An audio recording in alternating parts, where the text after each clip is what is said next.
Vamos falar também o que acontece, qual que é o impacto que a Europa sofre com essa guerra. A gente já falou um pouquinho da questão da Ucrânia, falamos aí também a questão da Rússia, qual que é o impacto dela. Agora vamos falar um pouquinho aí do impacto que a Europa sofre com isso, tá? Primeira coisa, a Rússia é um grande produtor de gás e petróleo.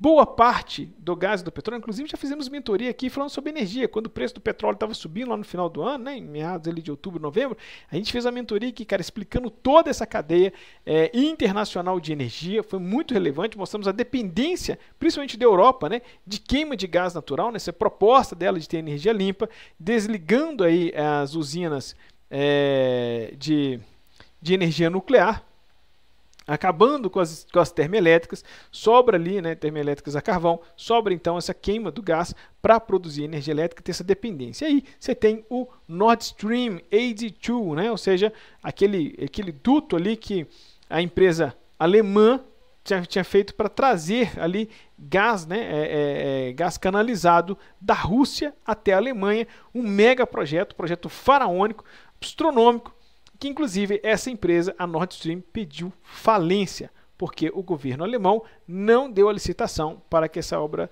para que tivesse o fornecimento. Vale a pena lembrar que isso durou anos a produção e agora seria, né, seria inauguração, ligaria aí de fato esse gasoduto agora em março e ele foi bloqueado. Vale a pena lembrar que uma estrutura dessa não pode ficar parada sem funcionamento muito tempo, exige manutenção.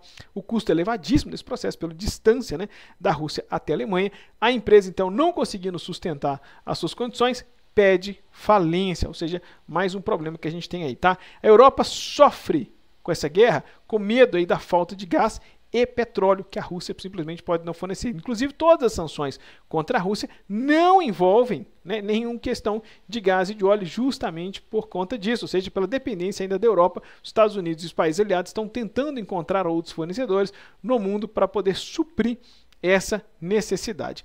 Outro ponto também chato é os refugiados de guerra, né? Muitas pessoas vão sair da Ucrânia, vão ter que ser abrigadas em países ali no leste europeu, pela União Europeia, que já ofereceu ajuda humanitária nesse sentido de receber esses refugiados.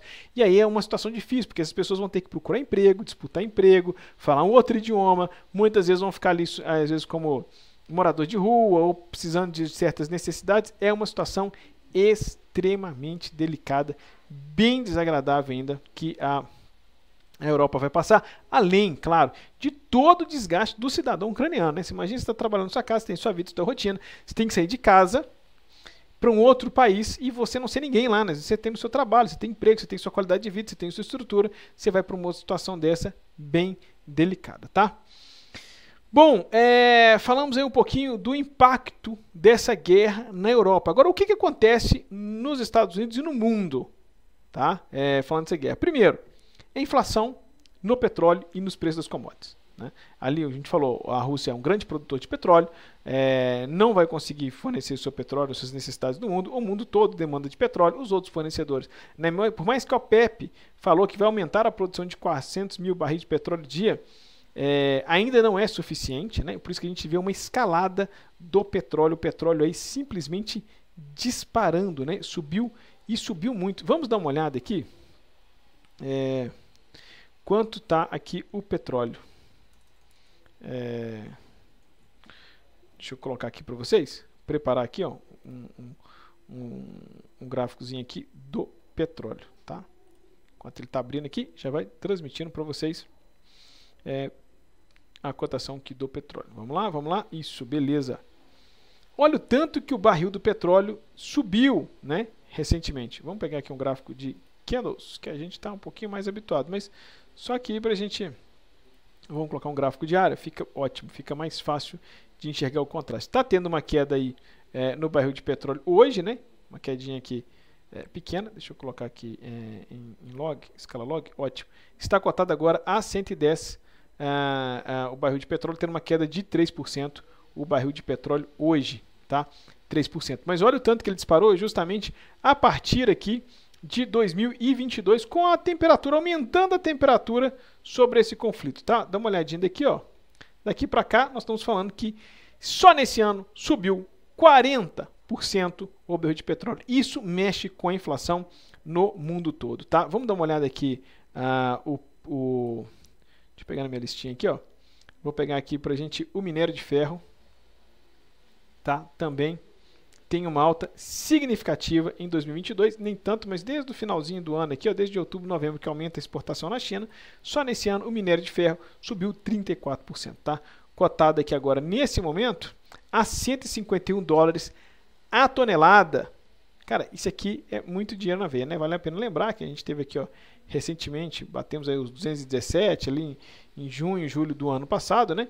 Subiu bastante aqui no pós-pandemia e agora o preço vem recuperando. A China começou a fazer algumas medidas para não comprar menos, né, petróleo aqui, minério do mundo, mas acabou não sendo suficiente. O preço do minério subiu demais, tá? Uma alta gigantesca que nós tivemos aí nessas questões. Quero trazer mais algumas informações aqui para você. Mostrar aqui, ó. Deixa eu voltar para cá. Cotação do milho. Milho, lembra que eu falei que a Ucrânia é um grande exportador de milho? Dá uma olhada aqui na cotação do milho. O tanto que o milho, só nesse ano aqui, ó, dia 3, o milho cotado na Bolsa Internacional, lá fora, já subiu 27% esse ano. Vou mostrar para vocês aqui no Brasil também, tá? Quanto é aqui, ó? Aqui no Brasil, aqui é o CCM FUT, milho futuro. Só para a gente ter uma ideia, vem aqui bater na casa dos R$100. Nesse ano aqui no Brasil, já subiu um pouquinho menos. Deixa eu inserir aqui, barra de estudos, beleza? Ó, só para a gente trazer uma visão aqui. Ó. Nesse ano, temos uma alta aqui de quase 10%, né? Subiu 9,70 pontos, de uma base de 91. Então, subiu aqui, ó, pouco mais de 10% o milho aqui no Brasil, tá?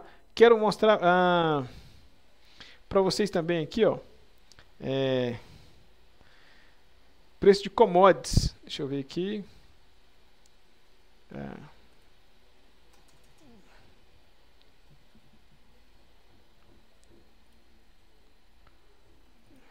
Deixa eu ver o que eu pego aqui. Olha o tanto também que as commodities acabou subindo aqui, né? Nesse ano, tá? Bem significativo. Teve uma alta bem significativa das commodities aqui, ó. Nesse ano, aqui subindo 3%, mas chegou a bater aqui quase 9%. Lembrando que aqui é um mix de várias commodities no mundo, tá? Tem bom peso aqui também petróleo, tem peso aqui minério de ferro, tem um peso aqui significativo nesse cenário. Bom, o que isso vai pesar? Se a gente está vendo aí subindo o minério, subindo o petróleo, subindo tudo, o que a gente vai ter de impacto no Brasil e no mundo? Preço da inflação, preço das coisas subindo, inflação, nós estamos falando de commodities, necessidade básica, matéria-prima, vai aumentar toda a escala, todo o custo da escala de produção, ainda mais com uma escassez, falta de logística. Algumas sanções que os Estados Unidos e o mundo está colocando sobre a Rússia é sobre acesso de produtos de navios, por exemplo, navios de bandeira ou operados por empresas russas não vão poder mais atracar nos Estados Unidos. Outros países também estão tomando essa medida. Ou seja, você imagina, você tem um navio que estava programado para pegar a sua mercadoria e levar para um outro país, um navio de bandeira russa, mas ele não transita só com mercadoria russa, né? Ele ia fazer um trajeto ali, não vai mais poder fazer isso, vai ter que usar um outro navio. Então, quer dizer, você começa a criar um processo, desencadear um processo, toda uma escala, ao longo desse problema, uma cadeia logística, né? Falta de desequilíbrio na cadeia logística, ou seja, vai aumentar a inflação. A gente deve ter uma elevação da taxa de juros, porque afinal de contas, essa elevação da taxa de juros é um reflexo, né, é um antibiótico, vamos dizer assim, de uma inflação mais elevada. Então os Estados Unidos já sofre com uma inflação acima de 7% ao ano, uma inflação elevadíssima, aqui no Brasil 10%. Você imagina o tanto que essa inflação é alta lá para os Estados Unidos, o padrão americano é uma inflação de 2% ao ano, estão sofrendo uma inflação de 7%, com a elevação do preço das commodities, vai subir muito mais ainda a inflação por lá, consequentemente eles têm que subir a taxa de juros, deixa ali a economia um pouco menos atrativa. E aí a gente vai sentir impacto, meu amigo, quando a gente está falando de subir taxa de juros, a gente está falando da Nasdaq, né? A Nasdaq sofre muito, tá? Muito com isso. Vou dar uma olhar para vocês aqui, ó. Dá uma olhada nesse gráfico. Opa, aqui pegou o petróleo. Deixa eu pegar aqui. Nasdaq. Olha o tanto que a Nasdaq, as empresas de tecnologia, caíram nesse ano de 2022. Nós estamos falando de uma queda aqui de 15%. Tá? E vinha no movimento, olha, de alta muito forte, principalmente pós-pandemia, né? A gente tem aqui, olha só, de 2020 para cá, olha o tanto que a Nasdaq tinha subido, né? Empresas ligadas aí ao setor de tecnologia. Muita gente acaba perguntando, não dá nem pegar a máxima histórica, mas tinha quase que dobrado, né? Peraí, vamos pegar, né? Isso agora cabe aqui dentro da tela. Vamos pegar aqui, ó, se a gente pegar nesse intervalo de janeiro de 2020, pré-pandemia, até a máxima aqui, ó, dia 4 de janeiro desse ano, tinha subido, né, as empresas de tecnologia mais aí de 87%, uma alta muito significativa, e apresenta agora uma queda, uma forte queda aqui, nesse momento, de 14,36% no ano. E por que, Felipe, que as empresas de tecnologia sofrem tanto? Porque elas dependem, meu amigo, dependem de juros baixos para se financiar. São empresas de crescimento, são empresas que geralmente geram pouco lucro e crescem muito rápido. E essas empresas precisam de grana para manter o seu ritmo de crescimento. Quando você compra uma empresa de crescimento, né, uma small cap, uma empresa que está ligada ali mais a fator de crescimento, você quer que a base dela de clientes suba 100%, né, ao ano.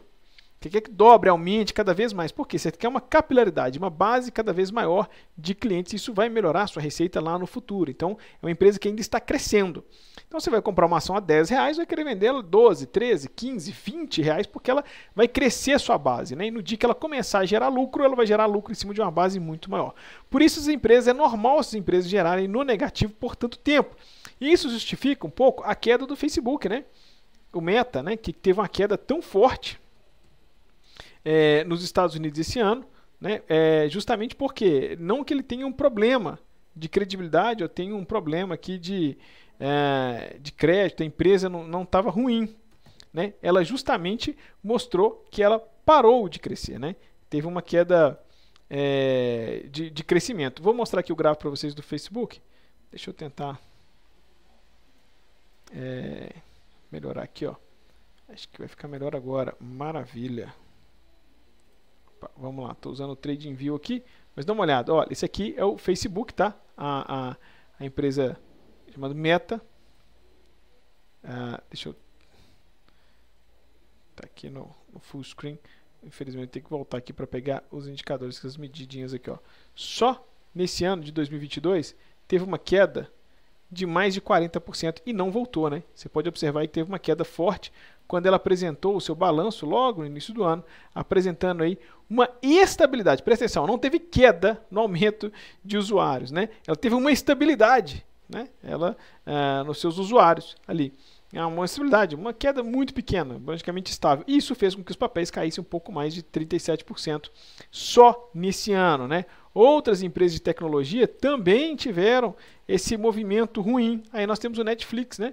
Também, aqui ó, cotado na Nasdaq, também teve uma queda muito forte, subiu um pouquinho, mas depois voltou a cair também aí por apresentar uma certa estabilidade do seu crescimento.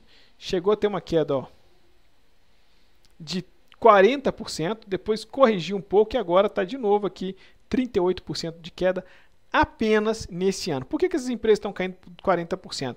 Porque elas dependem de financiamento, de capital para poder manter aí o seu capital de giro, né? São empresas aí que estão crescendo, diferente de empresas aí de valor, empresas que geram lucro, empresas que pagam bons dividendos. Então é bem diferente esse cenário. Então essas empresas devem sofrer ainda mais porque a taxa de juros nos Estados Unidos deve subir. O Jerome Powell hoje falou no Congresso essa expectativa de que em março ele aumente a taxa de juros de 0,5%. Hoje a taxa por lá é 0,25%, vai subir 0,5%, ou seja, vai para 0,75%. Não descartando possibilidades de aumentar essa taxa de juros de forma mais agressiva ao longo desse ano. Isso gera uma preocupação por lá de que, com um capital mais escasso, uma taxa de juros mais elevada, o investidor começa a aplicar na renda fixa e tenta assumir menos risco, menos exposição a empresas de crescimento que naturalmente vão crescer menos porque dependem de capital. Ou seja, agora ela pegar o dinheiro emprestado ficou mais caro, ficou mais difícil, deve ter uma questão de empréstimo menor. Então, o mundo, fechando a nossa pauta aqui, o mundo, né, a Europa e o mundo vão sofrer com essas questões. Primeiro, falta de petróleo, diminuição da produção de minério, diminuição também aí dos produtos agrícolas, principalmente para a Europa. Consequentemente, esses produtos de matéria-prima devem subir significativamente, como o petróleo também subiu. Isso gera uma inflação. Gerando inflação, você tem que subir taxa de juros. Subindo taxa de juros, meu amigo, empresas de tecnologia vão sofrer um pouco mais